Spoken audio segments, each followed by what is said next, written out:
네, 여러분 안녕하세요. 저희 이제 딥러닝 101이라는 시리즈로 딥러닝에 대한 기본적인 내용들을 한번 공부해보는 시간을 가져보도록 하겠습니다. 저희가 이제 LLM이나 파인튜닝이라고 하는 개념에 대해서 이해를 하려면 이것의 기초에 있는 딥러닝이 어떻게 학습을 하는지, 그리고 딥러닝 모델은 어떻게 구조가 되어 있는지에 대한 것들을 공부를 해야 되는데요. 그에 필요한 여러 가지 내용들을 같이 한번 배워보는 시간을 가져보도록 하겠습니다. 그래서 첫 번째 컨텐츠는 요 딥러닝의 등장이라는 이름으로 저희가 이제 딥러닝이 어떻게 만들어지게 됐는지, 딥러닝이라는 이름은 뭔지, 이거는 어떤 차이가 있는지 이런 것들에 대해서 배우게 되고요. 그 뒤에 이제 딥러닝에서 쓰이는 여러 가지 기본적인 학습에 관련된 내용들을 쭈루룩 다루는 그런 컨텐츠 시리즈라고 보시면 되겠습니다. 그래서 저희가 딥러닝을 잘 이해하고 나면은 이 딥러닝으로 가지고 만들어진 되게 많은 모델들을 좀 더 잘 이해할 수 있어요. 그래서 그것에 대해서 한번 배워보도록 하겠습니다. 처음에 이제 딥러닝이라고 하는 게 어떻게 등장했는지를 저희가 한번 얘기를 해볼 건데, 우선 딥러닝이라는 말은 2000년대 중반에 등장을 했어요. 그래서 앞에 보시는 이 그림에 AI, 그다음에 머신러닝, 딥러닝 세 개의 키워드가 있죠. 이 세 개는 학술적으로는 AI가 가장 큰 개념이고, 그 다음에 머신러닝, 그 다음에 딥러닝 이런 식으로 구성이 됩니다.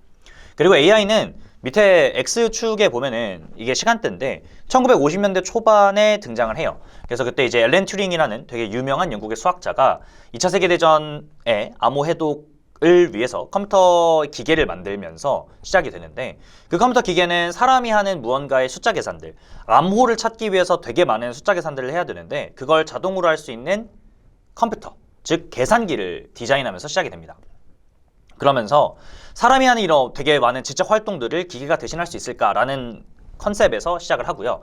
그때 이제 주로 등장한 키워드가 expert system이라는 키워드입니다. 이름 되게 고급지죠. 근데 요거는 이제 요즘에는 expert system이라는 말보다는 rule based approach라는 말을 사용을 합니다.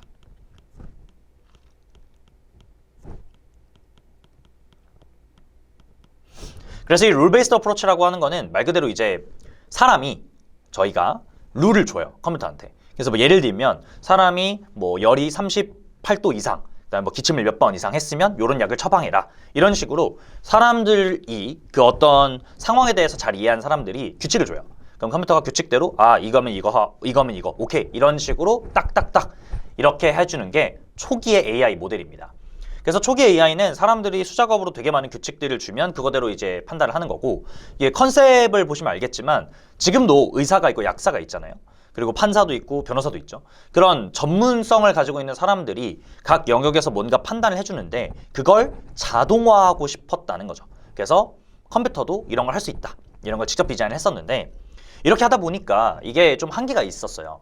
아무래도 사람이 모든 걸 다 저장해줘야 되는데 이런 걸 다 하나하나 하는 게 너무 힘들었던 거죠.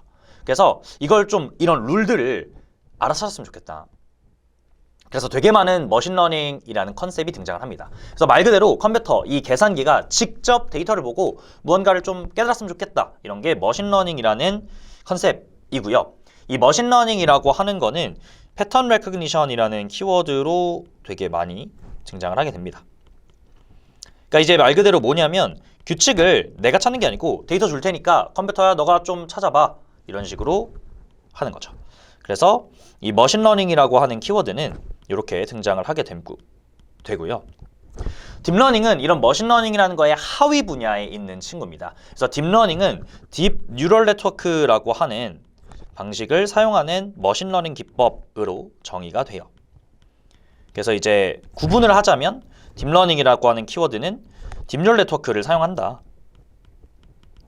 그리고 머신러닝에서 얘기했던 것처럼 데이터 줄 테니까 데이터 좀 찾아줘, 이걸 딥뉴럴 네트워크라는 친구들이 해주는 걸 딥러닝이라고 불립니다. 그래서 이제 머신러닝이라는 기법은 1980년대부터 되게 많이 등장을 해서 여러분들 한 번쯤 들어보셨을 랜덤 포레스트라던가 서포트 벡터 머신, 이런 애들이 전부 머신러닝 기법에 해당하고요.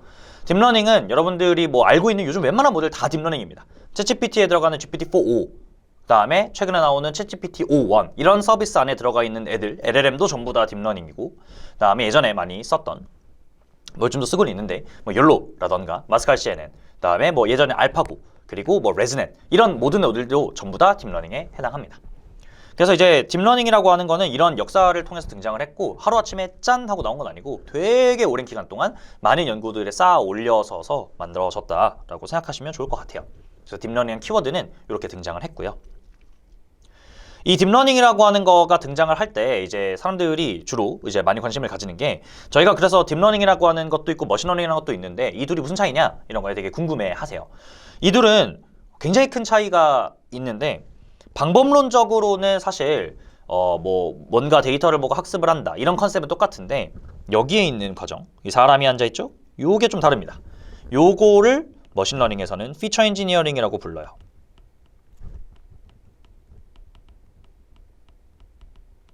이 피처 엔지니어링이라는 작업이 되게 중요하고 머신러닝과 딥러닝의 차이는 여기서 발생합니다. 피처 엔지니어링이라는 거는 사람이 저희는 보통 이제 휴먼 엑스퍼트라고 부르는데 사람이 직접 도움이 되는 정보, 유용한 정보죠. 유용한 정보를 제공해 줍니다.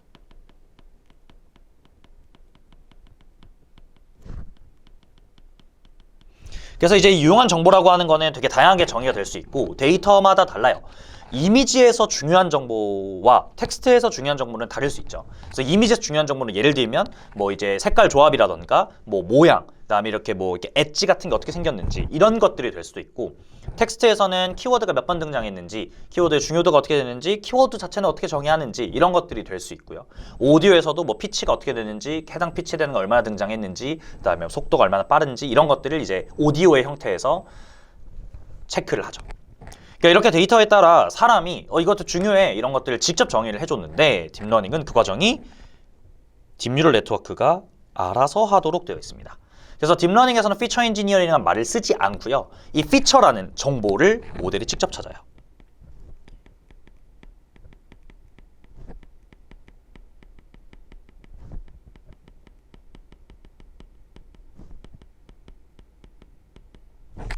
얘도 이제 유용한이라는 말을 뺐는데 빼면 안 돼요. 유용한 정보를 직접 찾습니다.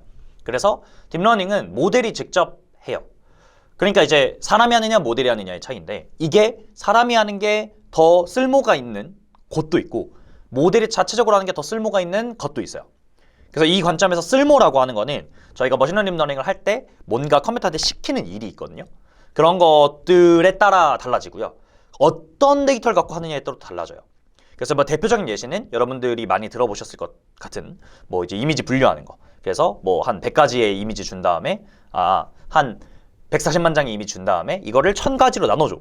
그래서 이거 고양인지 자동차인지 기차인지 뭐 원숭인지 이런 거를 판단하는 것들이 있고요. 그런 거를 컴퓨터한테 시킬 때 이미지 하나 준 다음에 이거 뭘까? 이렇게 물어보는 걸 할 때 딥러닝이 좋을 수도 있고 머신러닝이 좋을 수도 있고 그런 거거든요. 그래서 저희가 이제 머신러닝과 딥러닝 중에 뭐가 더 좋을까? 이런 것들을 따질 때 크게 두 가지 관점에서 따집니다. 하나는 성능의 관점에서 따지고요. 하나는 비용의 관점에서 따져요. 그래서 성능은 머신러닝보다 딥러닝이 좋아요. 무조건 좋은 건 아니고 대부분 좋습니다. 얘도 상황에 따라 좀 갈리긴 하는데 어쨌든 딥러닝들이 성능이 좀 좋습니다. 대신에 비용도 많이 들어요. 근데 비용이 좀 많이 들어요. 그러니까 물론 이것도 어떤 걸 쓰느냐에 따라 다르겠죠. 딥러닝도 사실 다 똑같은 게 아니고 뭐 더 큰 게 있고 조금 큰 게 있고 막 이렇긴 한데 어쨌든 머신러닝 기법에 비하면 되게 커요. 그러니까 이 비용을 따졌을 때 성능이 얼마나 좋으냐. 그러니까 가성비를 따지는 거죠. 가성비. 그래서 가성비를 따져서 결정을 하는데 요거를 결정할 때 보통 그러니까 이제 결과적으로 어떻게 나누냐면 데이터를 가지고 많이 나눠요. 현재는. 그러니까 우리가 이제 결론만 좀 이해를 해보자라고 하면 이렇게 구분을 하고요. 얘는 데이터에 분류입니다. 그래서 정형 데이터는 테이블 형태의 데이터를 많이 얘기합니다.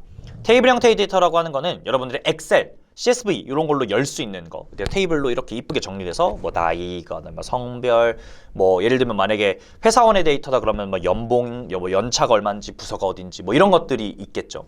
그래서 그걸 가지고 우리가 뭔가를 한다. 예를 들면 퇴사자 예측. 이러이러한 사람이 있는데 이 사람이 1년 뒤에 퇴직을 할까 말까. 이런 것들을 예측하는데 실제로 머신러닝으로 예측 모델 만들거든요. 그런 형태의 데이터를 정형 데이터라고 하고요. 비정형 데이터에는 그렇지 않은 애들, 이미지, 텍스트, 오디오, 비디오 이런 애들이 있습니다.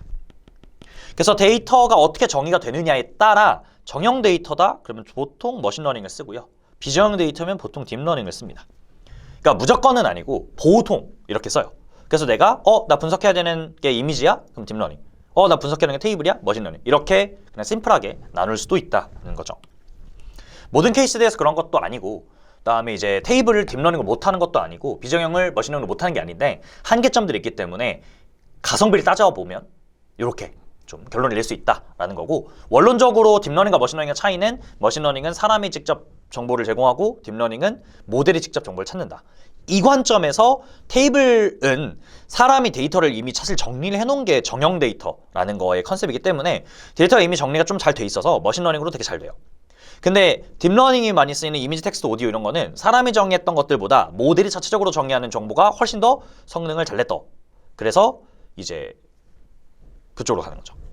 이렇게 구분이 된다라고 보시면 좋을 것 같아요. 그리고 이제 딥러닝이라는 게 이제 좀 약간 많이 유명해지기 시작한 첫 번째가 ILSVRC라고 해서 ImageNet Large Scale Visual Recognition Challenge라고 하는 대회가 있었습니다.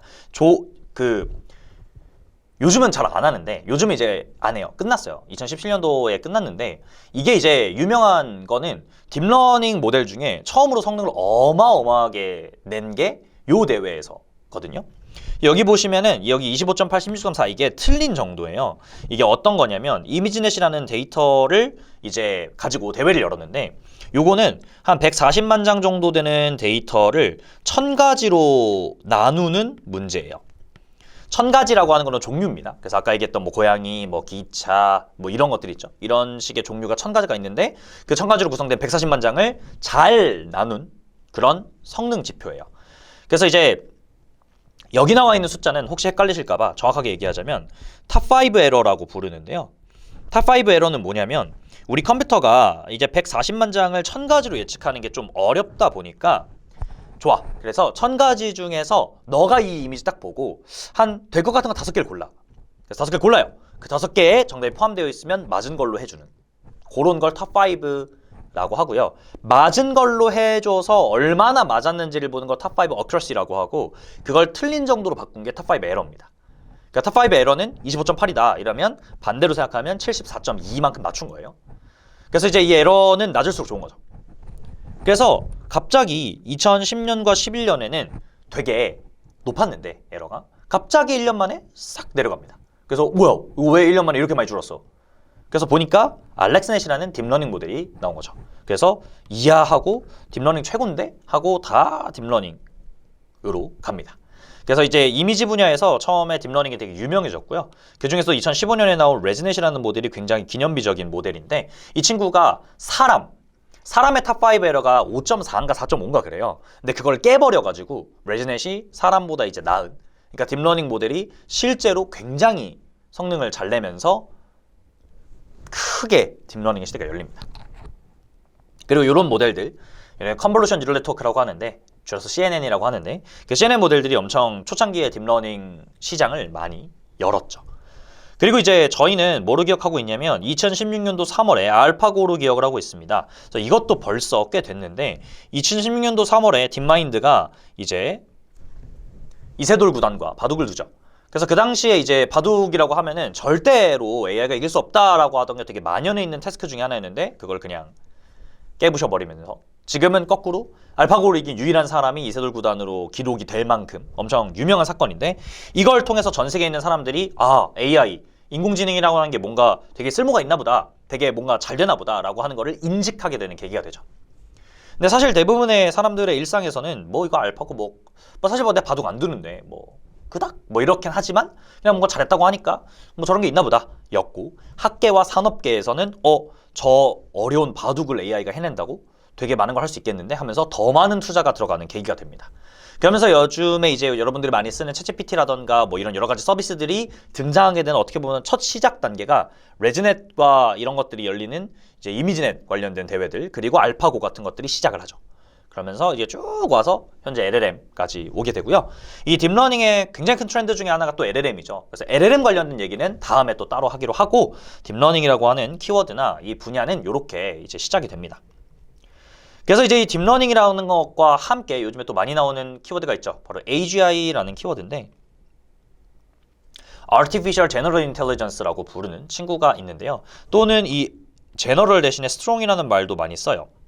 그래서 이 strong이라는 말의 기준은 나 인간과 같은을 기준으로 둡니다.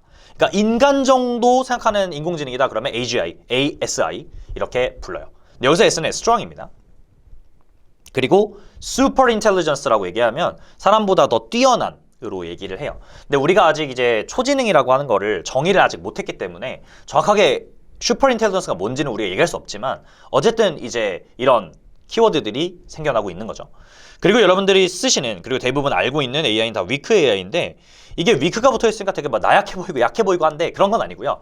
특정 기능을 잘 수행하는 으로 정의를 합니다. 특정 기능이라고 하는 거는 사람은 예를 들면 제가 뭔가 AI를 열심히 공부해서 AI를 잘할 수도 있고 요리를 열심히 해서 요리도 잘할 수도 있고 뭐 이렇게 여러 가지를 할 수 있는데 weak AI는 딱 하나의 어떤 특정 기능만, 특정 태스크만 잘 정의할 수 있게 되는 그런 친구들이고요. 여러분이 알고 있는 대부분의 모델은 다 여기 속합니다. 알파고, 알파폴로2, 버트, GPT-3, 레즈넷, 마스칼 CNN, 욜로 등등등 이런 애들 전부 다 하나만 잘하고 알파고한테 바둑을 시킬 수는 있으나 알파고한테 요리를 시킬 수는 없고 이미지 분류를 시킬 수도 없는 거죠. 그런 식으로 이제 되게 애매해지는 애들이 weak AI고요. 근데 이제 이거를 좀 더 갖고 와서 여러 가지 이것저것 잘하는 것처럼 가겠다라고 해서 요즘에는 이제 멀티모달이라는 키워드로 이것저것 다 시키려고 하고 있어요. 그래서 우리는 GPT-4o라는 애한테 이미지도 입력으로 넣을 수 있고 PDF도 넣을 수도 있고 텍스트를 넣을 수도 있고 음성을 넣을 수도 있죠. 이런 식으로 여러 형태의 데이터를 하나의 모델이 좀 이해를 하자. 이런 컨셉이 멀티모달인데 이 멀티모달이라는 컨셉으로 GPT-4o나 달리3 그다음에 요즘 뭐 클로드 3.5 그다음에 뭐 가토 이런 여러 가지 모델들이 등장을 합니다. 그래서 멀티모달이라는 키워드로 인공지능이라고 하는 거는 AGI를 향해서 지금 가고 있고요. 오픈 AI도 맨날 얘기하는 주요 키워드가 AGI를 향해서 가고 있고 AGI를 만들려고 한다 이러면서 막 소라 뭐 어쩌고 되게 많은 모델들이 등장을 하잖아요. 이런 것들이 점점 뭐로 가려고 하냐면 사람 정도의 AI, 인텔리전스를 만들려고 가고 있습니다. 사람을 대체하는 방향으로 가고 있는 거고 이거는 예전에 그 되게 많은 기계들이 산업혁명 이후에 하려고 했던 게 원래 지금 뭐 만드는 거 다 옛날에 사람이 했던 거예요. 근데 이제 그게 기계로 다 대체가 돼서 지금은 공장에서 찍어져 나오죠. 그러니까 지금은 이제 그게 지적 행동과 지적 행위를 기계가 찍어내는 것을 향해 갖고 있는 거죠. 그래서 이제 그런 트렌드가 있는 거고 그런 관점에서 딥러닝이라고 하는 게 그것을 이끌어가고 있다. 하는 것을 이해하시면 좋을 것 같고 그 이후에는 이제 딥러닝의 초창기 모델 그리고 초창기 모델을 가지고 어떤 식으로 딥러닝의 펀더멘탈을 이해해야 되는지에 대한 내용들을 한번 공부를 해보도록 하겠습니다. 그래서 저희가 다음 키워드는 멀티레이어 퍼셉트론이라는 것에 대해서 한번 공부를 하면서 실제로 딥러닝이 어떻게 만들어지는지 이런 것들에 대한 내용을 얘기해 보도록 하겠습니다. 그러면 저희는 이번 영상은 여기서 마무리하고 다음 영상에서 뵙도록 하겠습니다. 감사합니다.